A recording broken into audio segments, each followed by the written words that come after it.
उफ पापा जी, आपने पूरा घर ही गंदा कर दिया। अभी अभी राधा ने पोछा मारा था और आपने चप्पलों के निशान छोड़ दिए। थोड़ी तो समझ होनी चाहिए आपको, आप बच्चे तो नहीं हैं। बहू रिया के मुंह से ये शब्द सुनकर अनिल जी हतप्रभ से खड़े रह गए। कैसे पुलिस की नौकरी में सिर्फ उनकी एक आवाज बड़े से बड़े मुजरिमों को हिलाकर रख देती थी, और आज उनकी बहू उन्हीं के घर में इतना सुना रही है। तभी पत्नी ने उन्हें सोफे पर बैठाते हुए कहा, कोई बात नहीं जी, बहू की बातों का क्या बुरा मानना, बस जुबान की तेज है, बाकी उसके मन में ऐसा कुछ नहीं है। अनिल जी ने पत्नी की आंखों में देखा जैसे पूछ रहे हो सच में, और फीकी सी हंसी उनके होठों पर तैर गई, लेकिन आंखों के कोर थोड़े से नम हो गए। सोफे पर बैठे बैठे ही सोचने लगे, कितने जतन से इस घर को खड़ा किया था, एक एक दिन का अपने हिसाब से रखवाया था इस घरौंदे का, ताकि सेवा अवकाश के बाद पति पत्नी सुविधाओं के साथ आराम से रहेंगे।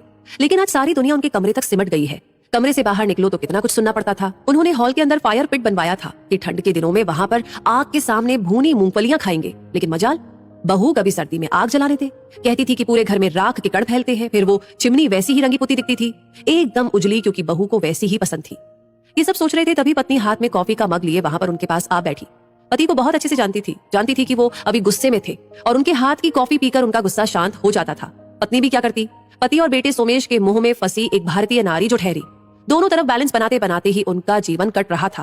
कभी बेटी की सुनती, कभी पति की सुनती। एक दिन सुबह सैर से लौटने के बाद पति पत्नी दोनों लॉन में बैठे थे। नौकर चाय रखकर गया, 2 की जगह 3 चाय का कप उन्हें थोड़ा अटपटा लगा, क्योंकि उनके अलावा चाय सिर्फ सोमेश ही पीता था और वो उनके साथ कभी चाय नहीं पीता था। उसने उनके साथ बैठना तो कब का छोड़ दिया था, फिर आज तभी सोमेश वहां पर आ बैठा, साथ में चाय पीने लगा, लेकिन अजीब सी चुप्पी थी। ये वही सोमेश है जो छोटा था तो उसकी बातें खत्म ही नहीं होती थी। अनिल जी कितना भी थके हो सोमेश के साथ खेलते ही थे। उसकी बातें तब तक खत्म नहीं होती जब तक कि वो उन्हें कहते कहते थक के सो नहीं जाता। आज अजीब सी औपचारिकता ने अपनी जगह बना ली थी बेटे और पिता के बीच। तभी पत्नी ने उस खामोशी को तोड़ा। सोमेश, अगले महीने ही तो रिया के भाई के बेटे की शादी है ना? हाँ माँ, उसी के बारे में बात करने आया हूँ। लड़के वाले इसी शहर के हैं और वो यहीं से शादी करना चाहते हैं।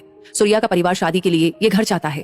वो हमारे घर से शादी करना चाहते हैं, इसलिए मैं चाहता हूँ कि जब तक भीड़ भाड़ रहेगी घर में तब तक आप दोनों दीदी के पास चले जाएं। आप दोनों को भी भीड़ भाड़ से असुविधा होगी और दीदी भी इसी शहर में है तो आप लोगों को कोई तकलीफ भी नहीं होगी। आप दोनों का कमरा भी उनके काम आ जाएगा। ये सुनकर अनिल जी गुस्से से लाल हो गए, फिर भी अपनी आवाज को संयमित करके बोले, बहू के घर वालों को दूसरा घर दिला दो किराए पर। 10-15 दिनों के लिए हम क्यों शिफ्ट हो कहीं? पापा, आप भी ना गजब करते हो। रिया के घर वाले हैं, हमारे इतने बड़े घर के रहते उनके लिए दूसरा घर देखे। अब रिया ने उनसे कह भी दिया है, अब आप लोग अपना देख लो, वो यहीं आएंगे।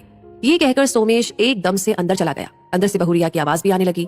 लग रहा था कि वो सब कुछ सुन रही थी और उसे अनिल जी की बात शायद अच्छी नहीं लगी थी। आज पत्नी की आंखों से भी आंसू बह रहे थे और अनिल जी ने उन्हें अपना कंधा दिया, जैसे कह रहे थे कि अभी मैं हूँ, सब ठीक कर दूंगा। दूसरे दिन शाम अनिल जी सैर से आए तो पत्नी ने बताया कि बेटा बहू और बच्चों के साथ छुट्टी बिताने अपने ससुराल गया, और बिना बताए अनिल जी मुस्कुराने लगे और बोले, देख पगली, यही बच्चे होते हैं जिनके लिए तू मुझसे लड़ती थी, जिनके लिए जाने कितनी रातें हमने जाग कर बिता दी।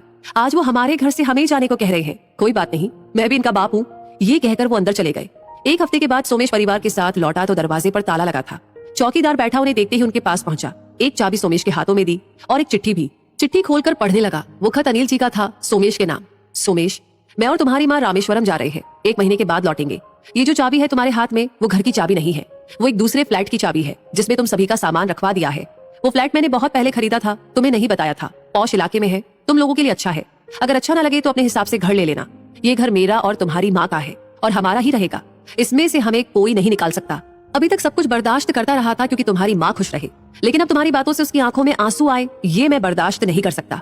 ये हमारा सपनों का घर है जिसमें हम अपने बच्चों और नाती पोतों के साथ रहना चाहते थे, लेकिन शायद ईश्वर को ये मंजूर नहीं था और तुम लोगों को हमारा साथ पसंद नहीं था। वो घर मेरे और माँ की तरफ से तुम लोगों के लिए आशीर्वाद स्वरूप है। इच्छा होगी तो रखना, वरना वापस कर देना। माता पिता होने के नाते हम अपना आत्म सम्मान नहीं खो सकते। हमारे बाद ये घर ट्रस्ट का होगा जो यहाँ वृद्ध आश्रम बनाएंगे। इस घर पर तुम्हारा या तुम्हारी बहन का कोई अधिकार नहीं होगा। मैंने ये बात तुम्हारी बहन को भी बता दी है और वो मेरे इस फैसले से खुश है। उम्मीद है कि तुम भी होंगे। तुम सब खुश रहो, तुम्हारा पिता। खत खत्म होते ही सोमेश जड़ हो चुका था। आंखों में आंसू थे, लेकिन ये पता नहीं कि वो आंसू पश्चाताप के थे या बड़े से घर को खोने के, या फिर इस एहसास के टूटने का कि पिता की जायदाद अंत में बेटे की ही होती है।